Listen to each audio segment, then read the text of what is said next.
अभी तो टाई की गांठ गले में है और टाई नीचे झूल रही है। अगर शर्म करता रह गया तो टाई की गांठ तो गले में ही रहेगी, पर टाई को ऊपर पंखे से लटकाना है। दो कंपनियों में डायरेक्टर, तीन कंपनियों का प्रोपराइटर, 3 माइंस का ओनर और करोड़ों का प्रॉपर्टी बिजनेस वाला बिजनेसमैन आपको एक गारंटी देकर के जा रहा है कि बिजनेस से भी बेहतर आप। मैं पिछले 2 साल से इस अभियान का हिस्सा हूं। क्यों मैंने 22 सालों तक नहीं किया, जानना चाहते हैं? और अब मैं क्यों कर रहा हूं, ये भी जानना चाहते हैं? तो देखिए, मैं पहले से कपड़े का व्यापारी हूं। भिलवाड़ा में कपड़े का फैक्ट्री है मेरा, और पूरे भारत में हर स्टेट में ऐसा कोई भारत का राज्य नहीं है जहां मेरा कपड़ा नहीं बिकता है। और विश्व की कुछ कंट्रीज में कपड़ा एक्सपोर्ट भी करता हूं। तो मैं क्या एसी कैबिन में बैठ के अच्छा खासा पैसा कमा रहा हूं। तो मुझे लगता था यार, ये फिर टाई पहन के और गांव-गांव जाकर के ये आरसीएम करने की क्या जरूरत है? पैसा ही तो कमाना है, तो वो तो मैं कमा रहा हूं। तो पैसा मैं कमा रहा हूं, तो फिर मुझे ये आरसीएम करने की क्या जरूरत है? हो सकता है आप में से भी जो नए साथी आज आए हैं, ऑलरेडी आप पैसा कमा रहे होंगे। किसी का कोई कपड़े का दुकान होगा, किसी का किराने का व्यापार होगा, किसी के खेती बाड़ी से बहुत अच्छी इनकम आ रही होगी, कोई फाइनेंस के बिजनेस में होगा, कोई माइनिंग के बिजनेस में होगा, कोई पॉलिटिक्स में होगा, किधर भी होगा। पैसा हम कहीं भी कमा सकते हैं। तो मेरे को ये लगता था कि पैसा कमाना ही जिंदगी में इंपॉर्टेंट होता है, और इस एक गलतफहमी की वजह से 22 साल इस सिस्टम से मैं दूर रहा। अच्छा, पर एक बात बताइए, आप में से कितने लोगों को लगता है कि पैसा कमाना बहुत महत्वपूर्ण है? मुझे तो लगता है ना। पर जब मैं पैसा उधर कमा रहा हूं, तो फिर आरसीएम करने की क्या जरूरत है? हाँ जी, फिर आरसीएम करने की जरूरत क्या है? क्या मैं ये पैसा कमाने के लिए कर रहा हूं? नहीं ना। देखिए, इसमें क्या होता है, 22 साल तक मुझे समझ नहीं आया, पर 22 साल बाद एक वैश्विक घटना घटती है, जो कोविड आया था। और कोविड आया तो पूरी दुनिया में लॉकडाउन लग गया। यहां भी लगा था क्या? सब कुछ बंद हो गया, सब घरों में बंद थे, सब कुछ बंद हुआ, तो मेरी फैक्ट्री भी बंद हो गई। फैक्ट्री बंद हुई तो इनकम आना भी बंद हो गई। अब कुछ दिनों तो लॉकडाउन में बड़ा मजा आया था, घर में सबके साथ रह रहे थे, अच्छा लग रहा था। कुछ दिनों बाद चिंता शुरू हुई कि यार ये कब खुलेगा, और मेरी फैक्ट्री नहीं आ रही है तो इनकम भी नहीं आ रही है, तो कैसे इसको लाइफ को मेंटेन किया जाएगा। फिर टेंशन हुई कि मेरे साथ जो लोग काम कर रहे हैं, अगर मेरा बुरा हाल है तो उनका क्या हो रहा होगा। फिर लगता था कि यार दुनिया में और कई लोग हैं, दिहाड़ी मजदूर हैं, जो रोज कमाते हैं, रोज खाते हैं, उनका क्या हो रहा होगा। और ऐसे पूरी दुनिया का दायरा टेंशन में था कि यार कई लोग कहीं नौकरी करते हैं, कहीं कुछ और करते हैं, बैंक में जो लोग काम करते हैं, क्या हो रहा होगा। तो सोचते सोचते आरसीएम वालों की भी टेंशन हुई कि यार आरसीएम वालों का क्या हो रहा होगा। पर मैंने इनको चेक किया था, यार इनके तो मजे हो रहे थे, क्योंकि आरसीएम का कोरोना आ रहा है, पूरी दुनिया बंद है, पर इन लोगों के चेक आना बंद नहीं हुए।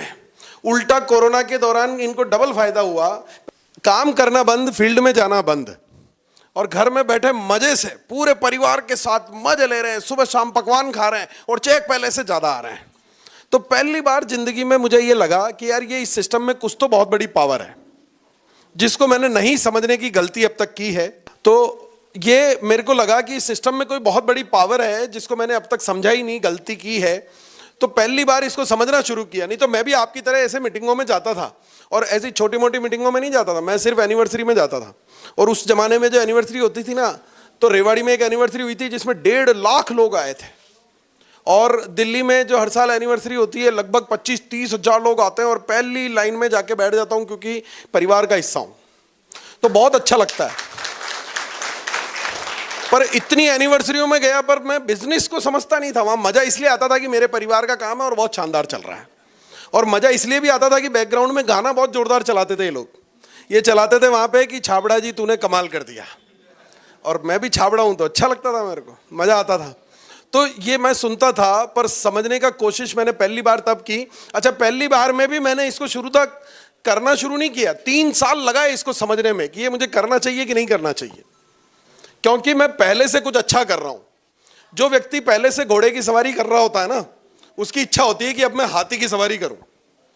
वो कभी भी ये नहीं चाहेगा कि घोड़े से उतर के गधे पे बैठ जाऊं। तो मेरे सामने प्रश्न ये था कि यार मेरा करोड़ों का टर्नओवर है, इतनी इनकम मेरे को आती है, क्या इतना आरसीएम मुझे दे पाएगा क्या? और यकीन मानना साथियों, उन 3 साल की रिसर्च की मैंने, एक एक बारीक से बारीक रिसर्च, आरसीएम के पास्ट को देखा, आरसीएम का वर्तमान देखा, आरसीएम का भविष्य देखा, एक एक लीडर की कहानी को देखा, हर व्यक्ति ने कहां से शुरू किया था, आज वो किस मुकाम पर है और क्या वो आगे कितना जा सकता है, उस पोटेंशियल को चेक किया। और 3 साल बाद मुझे समझ में आया कि मैं जो कर रहा हूं वो तो कुछ भी नहीं है, उससे भी कुछ बहुत बड़ा अगर मुझे कुछ दे सकता है तो उसका नाम है आरसीएम। और इसलिए आज मैं उस बिजनेस को पार्ट टाइम करता हूं और इस आरसीएम अभियान का फुल टाइम हिस्सा हूं मैं। तो साथियों, ये आरसीएम अभियान जो है ना, दुनिया में इससे कुछ सरल हो नहीं सकता। अगर आपको इससे सरल कुछ पता है, मैं आज पूरी चीज बताने वाला हूं। जो 3 साल की मेरी रिसर्च है ना, वो पूरा निचोड़ आज आपको देने वाला हूं। अगले 1-1.5 घंटा अगर आपने मुझे ढंग से सुन लिया तो बहुत मजा आपको आने वाला। देखो, एक किस्सा सुनाता हूं आपको। एक औरत थी जो गर्भवती थी और बच्चा होने वाला था। उसको बच्चा होने वाला था, डिलीवरी का टाइम आ गया, लेबर पेन होने लगा तो डॉक्टर साहब को बुलाया। डॉक्टर साहब अपना अटैची लेकर के आ गए। अटैची लेकर के आए तो उस कमरे में गए जिस कमरे में वो महिला थी, सबको बाहर निकाला। डॉक्टर साहब अंदर। 5 मिनट बाद पसीने से भीगे हुए डॉक्टर साहब बाहर आए। घर वालों ने पूछा क्या हुआ? अरे बोले बाद में बताऊंगा, पहले तुम कोई बड़ा सा पत्थर है क्या तुम्हारे पास? घर वाले टेंशन में बोले पत्थर क्यों मांग रहा है, पर उनको लगा यार ये तो डॉक्टर है, कुछ जरूरी चीज होगी, तो उन्होंने लाके दे दिया। फिर 5 मिनट बाद डॉक्टर साहब फिर अंदर गए पत्थर लेके, फिर पसीने से भरे हुए बाहर आए। घर वाले खुशी से बोले क्या हुआ? अरे बोले तुम्हारे पास आरी है क्या? बोले यार डिलीवरी कर रहा, कर क्या रहा है, आरी मांग रहा है। पर चूंकि उन्होंने सोचा डॉक्टर है, कुछ जरूरी होगा, तो उन्होंने आरी जानते हैं ना, लकड़ी काटने का जो होता है, तो बोले आरी, तो आरी भी लाके दे दी उन्होंने। फिर डॉक्टर साहब अंदर गए, फिर 2 मिनट बाद पसीने से भीगे हुए हाँफते हुए बाहर आए। अरे बोले यार हथौड़ा है क्या तुम्हारे पास? बोले डॉक्टर साहब ऐसी की तैसी, पहले ये बताओ कि हो क्या रहा है। बोले साला अटैची खुले तो बताऊं ना कि हो क्या रहा है। तो देखो, सफलता आज यहां पे भी जन्म लेगी, पर जब अटैची खुलेगी, यानी कि आपका ये दिमाग का ताला खुलेगा, तो सफलता जन्म लेगी, वरना कुछ भी नहीं होने वाला है। ये आरसीएम कोई बिजनेस नहीं है, कोई मेंबर जोड़ने की स्कीम नहीं है। अगर जो बिजनेस समझ के यहाँ आया है, या जिसने भी आपको ये बिजनेस समझाया है, शायद उन्हें ये पूरी जानकारी नहीं है। पिछले मैं अपने उन 3 सालों के रिसर्च और 2 साल से इसमें काम करने के एक्सपीरियंस के माध्यम से मैं आपको बताना चाहता हूं कि ये दुनिया का सबसे सरल, सबसे आसान और सबसे महान अभियान है। और इस अभियान के 3 मुख्य बिंदु हैं। वो है, पहला है स्वास्थ्य रक्षा। क्या है जी? स्वास्थ्य रक्षा पर हम किस प्रकार से काम करते हैं मैं आपको बताता हूं। पहला तो मुझे बड़ी खुशी हुई कि जिस तरह से आप तालियां बजा रहे हैं, ऊर्जा दिखा रहे हैं, आप लोग जिंदा हैं। पर जिंदा रहने के लिए, जिंदा क्यों हैं? क्या किया आपने ऐसा कि आप जिंदा हैं? खाना खाया आपने, है ना? सही है, नहीं तो भूखे मर जाते। बात सही है एकदम।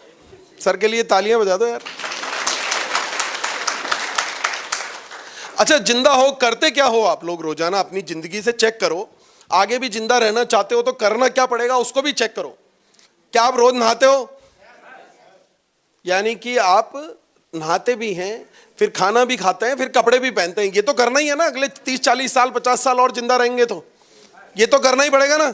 या कोई व्यक्ति कहेगा मैं तो नहीं नहाऊंगा सर, आज से कपड़े पहनना छोड़ दूंगा सर, खाना खाना छोड़ दूंगा सर, हो सकता है क्या ऐसा? नहीं ना। तो आरसीएम में जितने उत्पाद हैं, जितने उत्पाद, आप अगर सवेरे उठ करके चाय पीते हैं तो आरसीएम में मौजूद है, आप अगर ब्रश करते हैं तो आरसीएम में मौजूद है, टूथपेस्ट आरसीएम में मौजूद है, नहा दो साबुन मौजूद है, शैम्पू मौजूद है, कंडीशनर मौजूद है। आप अगर भगवान को अगरबत्ती करते हैं, इबादत करते हैं तो साला इसमें अगरबत्ती मौजूद है। उसके बाद अगर आप नाश्ता करते हैं तो प्रोटीन मौजूद है, आप खाना खाते हैं तो आटा दाल चावल मौजूद है, कपड़े पहनते हैं तो sari salwar suit pant shirt kurta pyjama जूते चप्पल मोजे टाई बेल्ट मौजूद है, जो जिंदा रहने के लिए जरूरी है कि नहीं है? तो ये बताइए कि अगर आप केवल आरसीएम के प्रोडक्ट के साथ जिंदा रहते हैं, दुनिया में अब तक आपने 30 40 50 साल तक आप जिंदा थे, लाखों रुपए के सामान आए घर में, क्या 1 रुपया भी उसके बदौलत आया क्या? पर यहां काफी सारे लोग ऐसे बैठे हैं जिन्होंने कुछ सालों से सिर्फ आरसीएम का सामान लेना शुरू किया और साला बंगला बन गया, गाड़ी बन गई, लाखों आ गए, करोड़ों आ गए, फिर भी हमें समझ नहीं आ रहा कि हमें ये प्रोडक्ट यूज करने चाहिए कि नहीं करने चाहिए, है ना जी? तो ये प्रोडक्ट है, तो जीवन जीना कोई व्यापार है क्या? बस आरसीएम के प्रोडक्ट के साथ ही जीवन क्यों जिए? सवाल तो इतना सही है ना। जिंदा तो रहना है तो ये तो सामान यूज करने ही पड़ेंगे, नहाना पड़ेगा, खाना पड़ेगा, कपड़े पहनने पड़ेंगे। पर क्यों आरसीएम के ही पहने, सबसे जीवन में महत्वपूर्ण सवाल ये होता है। और आरसीएम के प्रोडक्ट बनाते वक्त कंपनी ध्यान रखती है कि वो प्रोडक्ट ऐसे हो जो डेली काम में आने वाले प्रोडक्ट हो। कोई प्रोडक्ट ऐसा नहीं है कि आप घर पे ले जाके सोचो कि साला यार इसको किसको ले जाके दूं, आप खाएंगे खत्म हो जाएगा, आप यूज में लेंगे खत्म हो जाएगा। आपकी रोजाना की जिंदगी में वो काम आता ही आता है। दूसरा, वो प्रोडक्ट आपको हेल्दी हो, किसी प्रकार की मिलावट नहीं हो, आपके स्वास्थ्य को कोई नुकसान नहीं पहुंचे, इस चीज का ख्याल रखा जाता है। क्वालिटी इतनी शानदार हो कि अमीर से अमीर व्यक्ति ये नहीं कह सकता कि यार आपका तो प्रोडक्ट घटिया है, मैं तो इससे महंगे और शानदार प्रोडक्ट लेकर के आता हूं और इतनी वाजिब कीमत पर उपलब्ध कराए जाते हैं कि सबसे निम्न आय वर्ग वाला व्यक्ति ये नहीं कह सकता कि यार इतना महंगा तो मैं अफोर्ड ही नहीं कर सकता।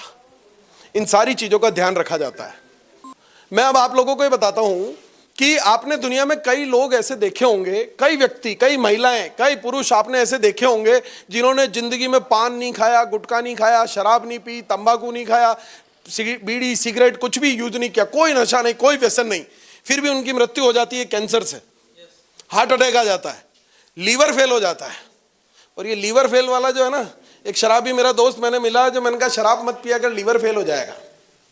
बोले लीवर तो उसका भी फेल हो गया जो शराब नहीं पीता, मेरे को तो पीने दे, कह रहा था, है ना।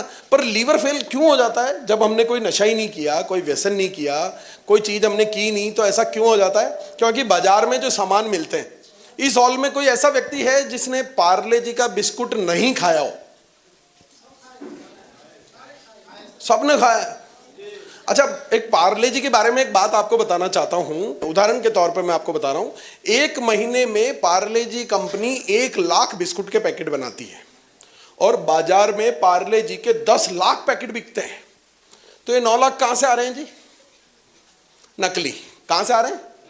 अधिक मुनाफा कमाने के लिए कुछ लोग उसको नकली बनाते हैं, जो आपको दिखेगा पैकिंग बिल्कुल पार्ले जी असली जैसा। मैं दावे के साथ कह सकता हूं, मेरे सहित एक भी व्यक्ति इस हॉल में ऐसा नहीं है जिसने अपनी जिंदगी में वो नकली पार्ले जी नहीं खाया हो। सबके पेट में गया है। और फिर हमारे को धीरे धीरे धीरे धीरे इस तरह की गंभीर बीमारियां, चूंकि नकली उत्पाद हम खाते हैं, तो हो जाती है। बाजार में और कई सारी चीजें। ये एक मसाले का वीडियो है, मैं आपको दिखाने की बजाय मैं आपको बता देता हूं कि मसाला बनाने में क्या होता है। धनिया पाउडर जो होता है ना, धनिया पाउडर में घोड़े और गधे की लीद मिलाई जाती है। ईंट जो है ना, ईंट का बुरादा मिलाया जाता है मिर्च के पाउडर में, और साइट्रिक एसिड और लेड मिलाया जाता है हल्दी के अंदर, जिनसे गंभीर बीमारियां होती है। और हम लोग मजे से चटकारे ले लेकर उन मसालों को खाते हैं। आप किसी कंपनी का ब्रांड का लेकर के आ रहे हैं, पैकिंग वही है, ब्रांड वही लिखा हुआ है, पर अंदर मिलावट है। आप जज नहीं कर सकते, आप चेक नहीं कर सकते। और तो और मैं बताता हूं आपको कि कोई रसोई में कोई ऐसी चीज है जो बिना नमक के बन जाए? नहीं बन सकती। और शक्कर के बिना कोई त्योहार पूरा हो सकता है क्या? वो नमक और शक्कर जो है वो भी प्लास्टिक से बनाए जा रहे हैं, फैक्ट्री में बनाए जा रहे हैं। कि ये नमक और चीनी भी किससे बन रही है? प्लास्टिक से बनाई जा रही है। अब आप कहां बच सकते हैं? अच्छा, इतना पार्ले जी आपने खाया, लाखों रुपए का पार्ले जी आप खा गए। आप चाहें कि यार पार्ले जी की फैक्ट्री मुझे देखनी है, तो देख सकते हैं क्या आप लोग? आरसीएम वर्ल्ड कितने लोग गए आप में से? हाथ ऊंचा करके बताओ। ओहो गरज। तो ये मुझे बताइए कि क्या आपने वहां पे कोई फैक्ट्री देखी कि आरसीएम वर्ल्ड में? क्या क्या देखा? आटा बनते हुए देखा, मसाले बनते हुए देखे, नमकीनें बनती हुई देखी। आप जब देखने गए थे तो आपको गेट पे रोका गया था क्या कि पहले तेरी आईडी चेक करा? आईडी चेक नहीं करी? आपसे ये भी नहीं पूछा कि आप आरसीएम के मेंबर हो या नहीं हो? कुछ भी नहीं पूछा, आप गए और देख लिया। अच्छा, साला जिसको नकली बनाना ही नहीं है उसको किसके बाप का डर? जो मर्जी आए देख ले, जो मर्जी आए, चाहे वो आरसीएम अभियान का हिस्सा हो, नहीं हो, जुड़ा हो, नहीं जुड़ा हो। रोजाना हजारों की संख्या में एकेडमी के रूप में वहां पूरे भारतवर्ष से लोग पहुंचते हैं और उनसे एक सवाल नहीं किया जाता, और वो जिस मर्जी चाहे प्लांट में घुस करके वो प्लांट देख सकते हैं, अपनी आंखों से ये उत्पाद बनते हुए देख लेते हैं। और जिसने अपनी आंखों से बनते हुए देख लिया, वो कभी नहीं चाहेगा कि मेरी बहन के घर में कोई दूसरी कंपनी के मसाले आ रहे हों। वो कभी नहीं चाहेगा कि मेरे ननिहाल में कोई दूसरी कंपनी का तेल यूज हो रहा हो। चाहेगा क्या?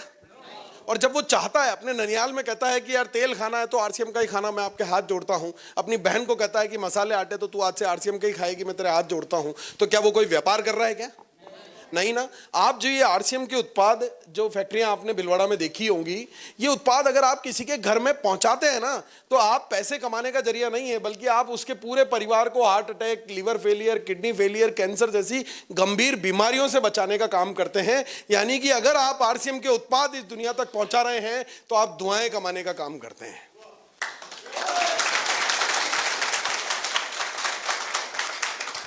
पैसा दुनिया में हजारों जगह कमाया जा सकता है, दुआएं कमाने के लिए सिर्फ आरसीएम को ही उपयोग में लेना पड़ेगा। अब दूसरा बिंदु आता है स्वावलंबन। स्वावलंबन यानी कि किसी को फाइनेंशियली, पैसे के तौर पर मजबूत बना देना, किसी को सेल्फ इंडिपेंडेंट यानी कि आत्मनिर्भर बना देना, कि वो अपना खुद कमाए, खुद खा सके, स्वावलंबी बन जाए, किसी के सामने उसको हाथ नहीं फैलाना पड़े। मेरा एक दोस्त है, अब चूंकि मेरा दोस्त है और फाइनेंशियली इतना मजबूत नहीं था, तो मेरे पास आया कि भैया मुझे 10,000 रुपए की जरूरत है। दोस्त है तो दे दिए। उसने कहा मैं महीने 2 महीने में आपको लौटा दूंगा। 2 महीने बाद वापस आया, मैंने सोचा पैसे लौटाने आया, पर उसने कहा कि यार मुझे एक 10,000 रुपए की और जरूरत है। मैंने कहा यार पहले वाले बोले दोनों एक साथ में लौटा दूंगा। मैंने कहा ठीक है ले जा, फिर दे दिए। फिर 2 महीने बाद फिर आया तो खुशी हुई कि यार चलो अपने 20,000 रुपए वापस लौटाएगा ये। पर उसने फिर आकर के कहा कि यार इस बार मेरे कुछ गंभीर प्रॉब्लम है, घर में कोई बीमार है, शादी भी है, ऐसा भी है, वैसा भी है, तो मुझे 50,000 रुपए की जरूरत है। मेरी जगह आप होते तो दे देते क्या? मैंने भी नहीं दिए। यार कैसे कैसे देंगे? अब आप उसको, अच्छा मैंने क्या किया, मेरा एक मित्र है जो फाइनेंशियली थोड़ा कमजोर था, मैंने उसको आरसीएम करना सिखा दिया। आज 2 साल 2.5 साल में वो आरसीएम का टेक्निकल है, 2 लाख रुपए महीने जैसी शानदार इनकम आती है। और अकेला टेक्निकल नहीं है, उसकी टीम में कई सारे रॉयल्टी है, कई सारे वाइटल हैं, और अपने साथ साथ लाखों लोगों को वो सक्षम बना रहा है। तो बताइए क्या करना चाहिए? पैसे उधार देने चाहिए दोस्त को, कि आरसीएम करना सिखा देना चाहिए? तो ये होता है स्वावलंबी बनाना, और ये कर रहा है ये आरसीएम। जब आप ये काम करते हैं तो केवल खुद पैसा नहीं कमाते हैं, जब तक आप अपने साथ कई लोगों को सक्षम नहीं बना सकते, तब तक आप भी सक्षम नहीं बन सकते। ये डिजाइन ही ऐसा है कि अगर संजीव सर इसमें बड़े हुए हैं, आज सुधी मैडम इसमें बड़ी हुई है, मंडल मैडम बड़ी हुई है, सर बड़े हुए हैं, तो इनके साथ लाखों लोग हैं जो आज इसके माध्यम से घर, बंगला, गाड़ी, इनकम शानदार ले रहे हैं। ये ऐसे ही काम करता है। तो इसके माध्यम से हम दुनिया को स्वावलंबी बनाते हैं। और पैसा कमाने के लिए हमें कुछ बिजनेस करना हो, और मान लो पार्ले जी की एजेंसी लेनी हो, तो लाखों रुपए देने पड़ते हैं साहब। लाखों रुपए देने के बाद पार्ले जी की एजेंसी मिलती है, मुफ्त में नहीं मिलती है। और लाखों रुपए देने के बाद भी अगर मैंने मान लीजिए अररिया डिस्ट्रिक्ट के लिए वो एजेंसी ली है, तो अररिया में ही मैं बेच सकता हूं, बाकी दुनिया में नहीं बेच सकता। बेच सकता हूं क्या? एक प्रोडक्ट की एजेंसी, लाखों रुपए का इन्वेस्टमेंट और एक सीमित दायरे में बेचना, और वहीं आरसीएम आपको देता है 450 से ज्यादा प्रोडक्ट की एजेंसी, और उसका भी कोई दायरा नहीं, पूरे भारत में जहां मर्जी चाहो व्यापार करो, पूरे भारत में। और ऐसा नहीं है कि आपका मिलने वाला कोई कश्मीर में रह रहा है या केरल में रह रहा है तो आपको खुद को उठा करके वो प्रोडक्ट ट्रांसपोर्ट में रखकर उस तक पहुंचाना है या घर जाकर के देके आना है। आपको नहीं करना है ये काम, ये व्यवस्था आपके लिए कंपनी ने ऑलरेडी कर रखी है। पूरे भारत में कंपनी के 160 से ज्यादा डिपो हैं, पूरे भारत में 10,000 से ज्यादा रिटेल आउटलेट, जिन्हें हम वंडर वर्ल्ड कहते हैं, वो मौजूद है। पूरे भारत में 1.5 लाख से ज्यादा डिस्प्ले वॉल्स है, जहां लोग घर में ये उत्पाद रख करके अपने लोगों तक पहुंचाते हैं। और आदरणीय सौरभ सर ने एक शानदार सिस्टम शुरू कर दिया कि साला मोबाइल एप्लीकेशन में एक बटन दबाओ और घर पे होम डिलीवरी मंगाओ। बटन दबाओ, किसी के भी घर पे भिजवाओ। किसी भी शहर में वो रहता हो, उस शहर का आप सेंटर चूज कीजिए, मोबाइल एप्लीकेशन में अपने दोस्त का एड्रेस डालिए, उसके घर पे वो प्रोडक्ट पहुंच जाएगा। और ऐसा मैं कर रहा हूं, अपने कई दोस्तों के घरों पर ये प्रोडक्ट हर महीने में इस मोबाइल एप्लीकेशन के माध्यम से पहुंचा देता हूं। आप इस पावर को काम में लीजिए यार। और ये जो डिस्प्ले वॉल है, इसके माध्यम से मैं चांद पे कोई आदमी रहता हो तो वहां बिजनेस कर सकता हूं यार। एक डिस्प्ले वॉल खुलानी है, प्रोडक्ट पहुंचाना है। आप दुनिया में कहीं भी इसकी ताकत को पहचानो कि कंपनी ने आपके लिए कितना बड़ा सेटअप तैयार कर रखा है कि कोई बहाना आपके पास बचता ही नहीं है। आप सब कुछ कर सकते हैं। और ये सारा सिस्टम मैं कहता हूं ये इतना सरल है, मैंने जैसा पहले भी कहा, इससे सरल आप कुछ जानते हो तो मुझे भी बता देना, मैं वो भी करने को तैयार हूं। इतना सरल है कि एक व्यक्ति जो आरसीएम अभियान में जुड़ने से पहले दूध बेचने का काम किया करता था, अपनी साइकिल के पीछे स्टैंड पर दोनों साइड दूध की टंकी लगा करके घर घर जाकर के दूध देने का काम किया करता था। जिंदा इसको भी रहना था, और जिंदा रहना था तो सिर्फ एक निर्णय लिया, जिंदा इसको भी रहना था। इस दूध वाले ने एक निर्णय लिया कि आज से आरसीएम के ही प्रोडक्ट यूज करूंगा, और अगर अच्छा लगा तो दुनिया को भी बताऊंगा। और केवल मात्र इतना सा करने से आज ये इस सिस्टम के रूबी हैं। 5 लाख रुपए जैसी शानदार इनकम आत्माराम कसवा सर को आती है। यार दूध बेचने वाला, यार अगर वो इस सिस्टम का रूबी बन सकता है तो ये अभिषेक छाबड़ा तो डायमंड बनेगा ना यार, बनेगा कि नहीं बनेगा? या मैं इससे भी कमजोर हूं? क्या आप अपने आप को इससे कमजोर समझते हैं? इतना आसान कि अगर ये कर सकता है, आपको क्या लगता है कि इस तस्वीर को, केवल इस तस्वीर को देखें, क्या इंग्लिश बोलना आता था, किताबें पढ़ना आता था, कंप्यूटर चलाना आता था, भाषण देना आता था? आरसीएम में आ जाओ, आप सब कुछ सीख जाओगे, कोई दिमाग का बैरियर नहीं है। आप में से तैरना किसको आता है जी? आता है, बहुतों को आता है भैया। आप मुझे यहां कमरे में तैरना सिखा सकते हो क्या? उसके लिए क्या करना पड़ेगा? तो साला आरसीएम कैसे सीख जाओगे? आरसीएम में आओगे और सीख जाओगे, बाहर रह के नहीं सीखा जा सकता।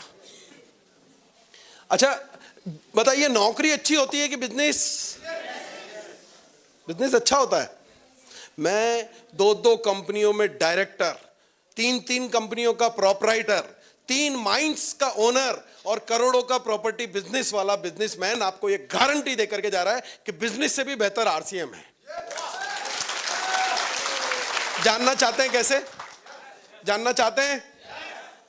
तो मैं देखो, बिजनेस से भी बेहतर आरसीएम ऐसा है कि मैंने आज के 20 साल पहले कपड़े का व्यापार शुरू करने के लिए 4 करोड़ रुपए लगा करके एक फैक्ट्री, 20 साल पहले 4 करोड़ लगा करके मैंने ये फैक्ट्री की शुरुआत की। अब फैक्ट्री ऐसे ही नहीं लग गई कि 4 करोड़ रुपए दिए इधर फैक्ट्री चालू, नहीं, ये कोई साबुन नहीं है कि पैसे दिए साबुनात में। मैंने सबसे पहले एक जमीन खरीदी। जब जमीन खरीदी तो वो जमीन खेती हरी जमीन थी, तो उसको इंडस्ट्रियल कन्वर्ट कराना पड़ा, ऑफिसों के चक्कर काटने पड़े। फिर जब इंडस्ट्रियल की परमिशन उस पर मिली तो एक बिल्डिंग बनाई गई। बिल्डिंग बनाने के बाद उसमें मशीनें विदेश से इंपोर्ट की गई, विदेश से लोग आए, उन्होंने मशीन को इंस्टॉल किया, भारत के लोगों को उस मशीन को चलाते कैसे हैं ये सिखाया, और जब सीखे तो रॉ मटेरियल मंगाया गया और कपड़ा बनाया गया। अब यहीं पे बात खत्म नहीं होती है। जैसे ही कपड़ा बनने लगा तो सरकार ने कहा यार फैक्ट्री चलाओगे तो पॉल्यूशन भी होगा, प्रदूषण तो करोगे तुम, तो तुम्हें पॉल्यूशन डिपार्टमेंट की परमिशन लेके आनी पड़ेगी। उसके बाद तुम्हारे को लेबर रखोगे तो लेबर डिपार्टमेंट से परमिशन लेकर के आनी पड़ेगी। बिजली का कनेक्शन लोगे तो इलेक्ट्रिसिटी डिपार्टमेंट से तुम्हें परमिशन लेके आनी पड़ेगी, मीटर लगाना पड़ेगा, डीपी लगानी पड़ेगी, ट्रांसफार्मर लगाने पड़ेंगे, और ऐसा कई सारे डिपार्टमेंट, रिक्को डिपार्टमेंट और कई सारे डिपार्टमेंट की परमिशन लेनी पड़ी। तब जाकर के कपड़ा बनना शुरू हुआ। और कपड़ा बनना शुरू हुआ तो सरकार ने कहा अच्छा बेचोगे? मैंने कहा हाँ। बेचोगे तो मुनाफा भी होगा? मैंने कहा हाँ। तो बोले फिर हर महीने तुम्हारे को जीएसटी भी जमा कराना पड़ेगा। जीएसटी का रिटर्न भर करके जमा कराना पड़ेगा, फिर हर महीने टीडीएस का रिटर्न भर करके जमा कराना पड़ेगा, फिर साल के अंत में इनकम टैक्स का रिटर्न भर के इनकम टैक्स जमा कराना पड़ेगा। इनकम टैक्स साल के अंत में भरोगे, पहले एडवांस टैक्स तुम्हें हर 3 महीने में जमा कराना पड़ेगा। और इतना सारा करने के बाद भी काम खत्म नहीं होता, स्टाफ रखना पड़ता है, तनख्वाह बांटनी पड़ती है, बिजली के बिल भरने पड़ते हैं, और फिर रंगदारी वाले आ जाते हैं, बोले हम कहाँ जाएंगे, हमारा भी तो है भैया। लेबर कहती है हमारी भी एक यूनियन है भैया। अड़ोस पड़ोस में कोई जगराता, कोई माता जी नवरात्रा, दुर्गा पूजा, गणेश पूजा, बोले चंदा चाहिए, वो भी आ जाते हैं। फिर पड़ोस वाला थाना भी आ जाता है, बोले भैया चाय पानी तो हम भी पीते हैं।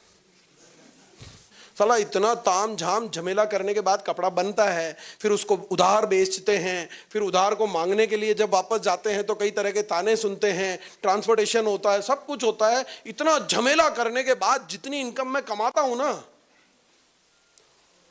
कोई ऑफिस खोल रखा है आपने? सर कोई ऑफिस खोल रखा है, कोई स्टाफ रख रखा है, कोई डिपार्टमेंट की परमिशन लेनी पड़ती है, कोई एनओसी लेनी पड़ती है, आपको कोई लेबर रखनी पड़ती है, अकाउंट्स मेंटेन करने पड़ते हैं, हिसाब किताब रखना पड़ता है। कुछ नहीं करना पड़ता, बिना किसी तामझाम झमेले के मुझसे ज्यादा पैसा आरसीएम के टॉप सीनियर लीडर्स कमा रहे हैं यार।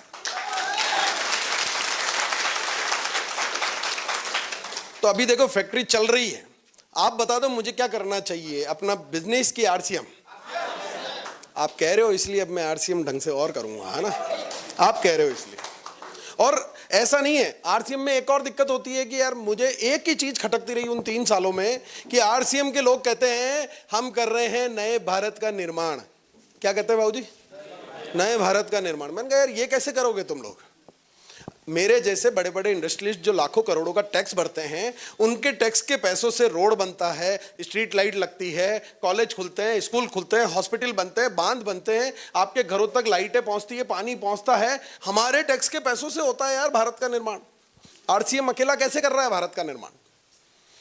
तो फिर बात जब समझ में आई तो मुझे लगा कि टैक्स पेयर करते हैं भारत का निर्माण। फिर एक तस्वीर मैंने देखी उन 3 सालों की रिसर्च के दौरान, तो वो जो तस्वीर नजर आई वो 2 भाइयों की तस्वीर थी। एक का नाम है समुद्रनाथ योगी, दूसरे का नाम है शंभुनाथ योगी। ये दोनों भाई आरसीएम की शुरुआत से पहले मेरे यहां ड्राइवर के तौर पर काम किया करते थे और दोनों भाइयों की तनख्वाह थी 3,500 रुपए महीना।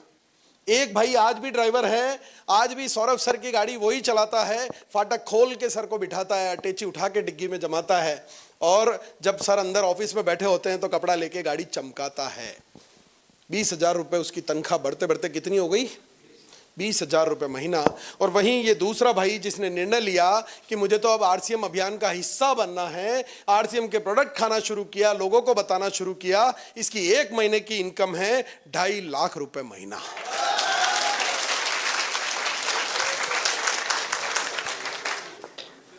कितनी है जी?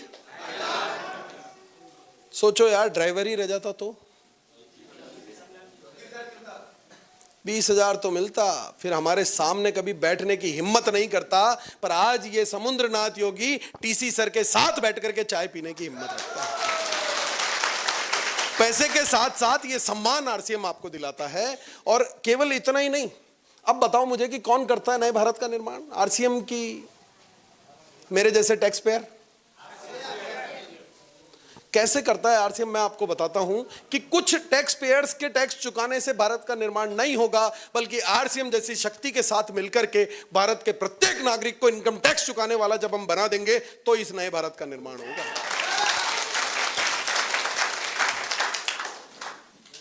और इन्वेस्टमेंट, कुछ पैसा लगता है जी आपका? 1 रुपए का इन्वेस्टमेंट नहीं लगता। पर मैं बिजनेसमैन आदमी, बढ़िया आदमी, मेरे दिमाग में एक टेंशन, साला भीख मांगने के लिए भी पहले एक चटाई और कटोरा खरीदना पड़ता है। खरीदना पड़ता है कि नहीं खरीदना पड़ता? तो ये बिना इन्वेस्टमेंट के लोग करोड़पति कैसे बन रहे हैं? साला भीख नहीं मांग सकता बिना इन्वेस्टमेंट के आदमी। पर मुझे समझ में आया कुछ तो इन्वेस्ट करना ही पड़ता होगा। मैं रिसर्च करता गया, 3 साल सोचता गया और मेरे को समझ में आई कि आरसीएम में सक्सेसफुल होने के लिए धन इन्वेस्ट करने की नहीं, मन इन्वेस्ट करने की जरूरत होती है। और जिसने जितना मन लगा रखा है उसको उतना ही ज्यादा रिटर्न आ रहा है। आपका मन का इन्वेस्टमेंट देख लेना, जिसका मन का इन्वेस्टमेंट कम है उसको इनकम कम है। बात समझ में आ रही है जी? ये तस्वीर गौर से देखें आप, धन नहीं था इस व्यक्ति के पास लगाने को। मैं जिस एक फैक्ट्री का मालिक हूं, ऐसे ही भीलवाड़ा शहर में ये एक फैक्ट्री में कर्मचारी के तौर पर काम किया करते थे। 7-8 हजार रुपए महीना इनकी तनख्वाह हुआ करती थी और धन नहीं था, मन था। मन लगा करके काम किया तो आज उसी भीलवाड़ा शहर में जहां ये 7,500 हजार रुपए महीने की नौकरी किया करते थे, उसी शहर में ये रहते हैं 25 करोड़ के मकान में। आप में से किसने मुकेश कोठारी सर का बंगला देखा है? देखा है? मैं झूठ तो नहीं बोल रहा हूं। और जितने लोग भीलवाड़ा जाएं, इस बार मुकेश कोठारी जी का बंगला जरूर देख करके आएं। और जब इस बंगले के सामने खड़े हों तो अपने दिमाग में तस्वीर ये वाली याद रखना कि साला 7,000 रुपए महीने कमाने वाला व्यक्ति अगर ऐसा कर सकता है तो मैं भी। आज वाले मुकेश कोठारी सर को देखेंगे ना, डर लगेगा कि ये नहीं हो सकता। पर इस तस्वीर को देखेंगे ना तो लगेगा साला इसने कर लिया, मैं भी कर लूंगा। है ना? बात समझ में आ रही है जी? ये एक और चीज बताता हूं आरसीएम में क्या होता है, शुरू शुरू में एक बहुत बड़ी टेंशन ये होती है कि यार ये टाई पहननी पड़ती है, ये कोट पहनना पड़ता है ना, शर्म आती है ना। मेरे को भी 22 साल तक लगता था कि यार ये टाई हटा दो ना यार, क्या लगता था। हाँ, एक कारण ये भी था नहीं करने का कि ये टाई क्यों पहननी पड़ती है। पर फिर मुझे टाई कैसे पहनते हैं, हम यहाँ गले में गांठ लगाते हैं और टाई ऐसे नीचे झूल रही है, ऐसे ही पहनते हैं, सभी ऐसे ही पहनते हैं टाई। अब ये क्या हुआ, मैंने कहा यार 23 साल में अगर ये आदमी 25 करोड़ के मकान में आ गया तो इसका मतलब आरसीएम से अगले 10-15 साल में इसके घर के बाहर एक हवाई जहाज भी आ जाएगा। तो अभी तो टाई की गांठ गले में है और टाई नीचे झूल रही है। अगर शर्म करता रह गया तो टाई की गांठ तो गले में ही रहेगी, पर टाई को ऊपर पंखे से लटकाना पड़ेगा। उस दिन मुझे समझ में आ गया कि पुराने व्यक्ति जो कहावतें बना के गए हैं वो कहावतें यूं ही फिजूल नहीं हैं। और मैंने उस दिन समझ लिया, वो कहावत है कि जिसने की शर्म उसके फूटे। तो मैंने उसी दिन शर्म को छोड़ करके टाई पहन करके आ गया। ये टाई पहनना बहुत जरूरी है। कईयों को लगता होगा यार ये क्यों जरूरी है, अभी भी वो मेरे को चैलेंज कर रहे होंगे मन ही मन में कि क्यों जरूरी है। अरे एक बात बताइए कि हॉस्पिटल में डॉक्टर एक कोट पहनता है, क्यों? चड्डी बनियान में भी तो कर सकता है आपका ऑपरेशन, हो कर सकता है कि नहीं कर सकता है, फिर क्यों कोट पहनता है? एक पुलिस वाला क्या अपना कानून बिना वर्दी के नहीं चला सकता? आपका बच्चा जो स्कूल पढ़ने जाता है उसको आप रंग बिरंगे कपड़ों में भेज दो ना, क्या फर्क पड़ता है? फर्क कुछ नहीं पड़ता। बात वो की वही है, पढ़ाई तो वो की वही मिलेगी, पर जब हम इस वर्दी में होते हैं तो हमें एहसास होता है कि इस वक्त ये काम मेरी जिम्मेदारी है। तो इसलिए वर्दी जरूरी होती है। एक और तस्वीर आपको दिखाता हूं, ये तस्वीर गौर से देखो। धन नहीं था लगाने को, धन नहीं था। 1500 रुपए महीने की नौकरी किया करते थे, इस तरह की सेमिनार सुनने के लिए साइकिल से आते थे और केवल मन लगा करके काम किया। तो आज जहां भी सेमिनार देने जाते हैं खुद की मर्सिडीज कार से जाते हैं। तो सक्सेसफुल होने के लिए धन लगाने की आवश्यकता नहीं है, मन लगाने की आवश्यकता है। बात समझ में आ रही है जी?